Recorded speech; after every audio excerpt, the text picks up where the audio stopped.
नवापूर तालुक्यातील वाटवी गावाजवळ सुरू असलेल्या विसरवाडी कोळदा राष्ट्रीय मार्गाचे कामाला आज शेतकऱ्यांनी तीव्र विरोध दर्शवत काम बंद पाडले।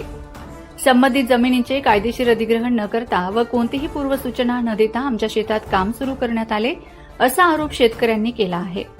शेतकऱ्यांच्या म्हणण्यानुसार संबंधित जमिनी त्यांच्या नावावर सातबारा उतार्यावर नोंद असूनही कोणताही मोबदला देण्यात आलेला नाही।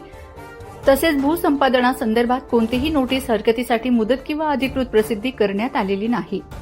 कायदेशीर अधिग्रहण प्रक्रिया पूर्ण न करता आमच्या शेतीत रस्ता घालण्याचा प्रयत्न होत आहे। आम्ही विकास कामांना विरोध करत नाही, मात्र आमच्या उपजीविकेचा प्रश्न निर्माण झालाय, अशी भूमिका शेतकऱ्यांनी मांडली। शेती हीच आमची उपजीविकेची एकमेव साधन असून जमिनीचा मोबदला न देता ती ताब्यात घेतल्यास आम्ही जायचे कुठे, असा सवालही शेतकऱ्यांनी उपस्थित केला। संबंधित ठेकेदार व प्रशासनाकडे सातबारा असल्यास तो दाखवावा, अन्यथा काम तात्काळ थांबवावे, अशी मागणी शेतकऱ्यांनी केली आहे। नंदुरबार ते विसरवाडी रस्त्याचे काम चालू आहे।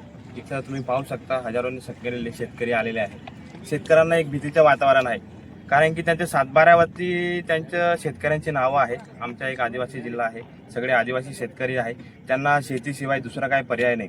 आणि काही एवढे शेतकरी आहे ज्यांना की रस्त्यामध्ये त्यांची पूर्ण शेती जात आहे आणि सातबाऱ्यावरती शेतकऱ्याचे नाव आहे आणि हे प्रशासक जे रस्त्याचे काम चालू आहे हे पूर्ण शेतामध्ये घुसून जात आहे। तर कुठल्याही शेतकऱ्याला विश्वासात न घेता हे काम चालू झालं आहे, जेणेकरून आमच्या शेतकऱ्यांना जे जे शेतामध्ये जमीन जात आहे ज्या शेतकऱ्याची, त्यांना प्रत्येकाला मोबदला भेटला पाहिजे। त्यांना विश्वासात घेऊन एक कलेक्टर मॅडम असो का तहसीलदार साहेब असो का आमदार साहेब असो खासदार साहेब सगळ्यांनी बसून त्यांना विश्वासात घेऊन एक मीटिंग घ्यायला पाहिजे आणि जे जे शेतकऱ्यांचे इथं नुकसान जात आहे त्यांना पूर्णपणे शेतकऱ्यांना शेतीचे भरपाई भेटली पाहिजे, अशी शेतकऱ्यांची मागणी आहे। अन्यथा सगळे शेतकरी आंदोलन करणार आणि हे काम बंद करणार, असं सगळ्या शेतकऱ्यांनी ग्वाही दिलेली आहे। कलेक्टर मॅडम असो सगळ्यांना विनंती आहे की आमच्या शेतकऱ्यांना न्याय भेटला पाहिजे, अशीच आमची विनंती आहे।